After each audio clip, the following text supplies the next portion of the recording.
ছাত্রের বেশে ক্লাসরুমে আসলে ওটা কে ছিল, যার চোখের দিকে তাকালে মনে হয় 1000 বছরের পুরাতন অন্ধকার কুয়ো?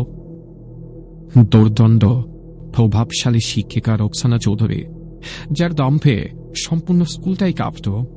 তিনি ভাবতেন ভয় দেখিয়ে সব জয় করা যায়, কিন্তু যখন নতুন ছাত্র হ্যারিসকে একটা থাপ্পড় মারতেই তার সাধারণ জীবনটা হয়ে গেল জীবন্ত লাশ।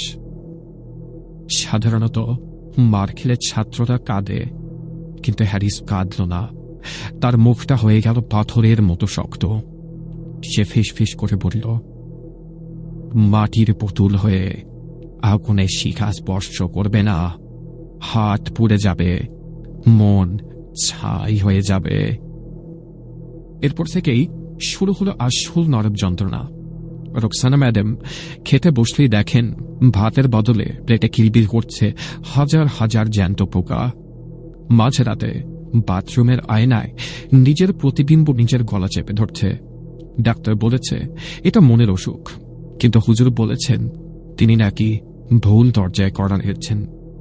এই নিষ্পাপ ছাত্রের শরীরে আসলেই কি লুকিয়ে আছে? শিক্ষিকার এই দম্ভ কি শেষ পর্যন্ত তার প্রাণ কেড়ে নেবে, নাকি এর পেছনে আছে কোন ভয়ঙ্কর অভিশাপ?